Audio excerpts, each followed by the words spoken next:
L'Église catholique fait mémoire de saint Augustin.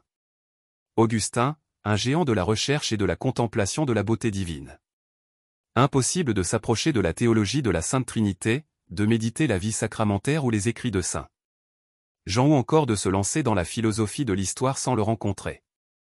À tous, il rappelle deux réalités essentielles: Dieu seul est capable d'étancher notre soif de vérité et d'amour, et c'est dans l'Église que nous rencontrons Dieu puisqu'il s'est fait homme en Jésus-Christ et que l'Église est le corps du Christ.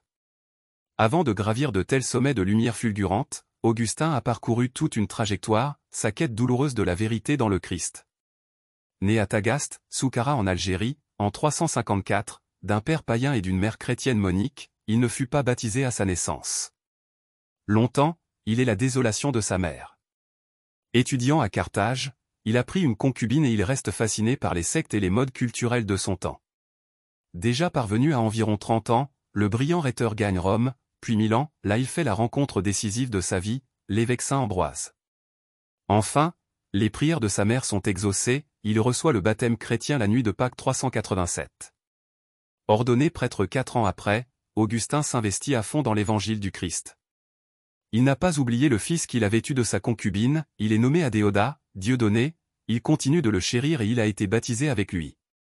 Désormais jusqu'à sa mort le 28 août 430, devenu en Afrique du Nord évêque d'Hippone, Augustin sera grand dans toutes les dimensions de son être, son intelligence sublime de théologien, ses combats ardents contre les hérésies, le service des pauvres et de la communauté chrétienne. Ses écrits ont traversé les siècles, ainsi ses confessions et la cité de Dieu. Il nous invite à presser le pas vers Dieu, car, je t'ai aimé, beauté divine si ancienne et si toujours nouvelle, aime, et ce que tu veux, fais-le. Saint Augustin, priez pour nous. Évangile. Vous êtes bien les fils de ceux qui ont assassiné les prophètes? Alléluia. Alléluia. En celui qui garde la parole du Christ. L'amour de Dieu atteint vraiment sa perfection. Alléluia. Évangile de Jésus-Christ selon saint Matthieu. En ce temps-là, Jésus disait: Malheureux êtes-vous, scribes et pharisiens hypocrites, parce que vous ressemblez à des sépulcres blanchis à la chaux. À l'extérieur ils ont une belle apparence, mais l'intérieur est rempli d'ossements et de toutes sortes de choses impures. C'est ainsi que vous, à l'extérieur, pour les gens, vous avez l'apparence d'hommes justes, mais à l'intérieur vous êtes plein d'hypocrisie et de mal.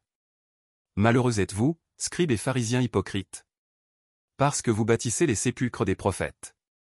Vous décorez les tombeaux des justes. Et vous dites: si nous avions vécu à l'époque de nos pères, nous n'aurions pas été leurs complices pour verser le sang des prophètes.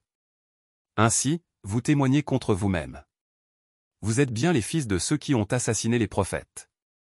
Vous donc, mettez le comble à la mesure de vos pères. Acclamons la parole de Dieu. Louange à toi Seigneur Jésus.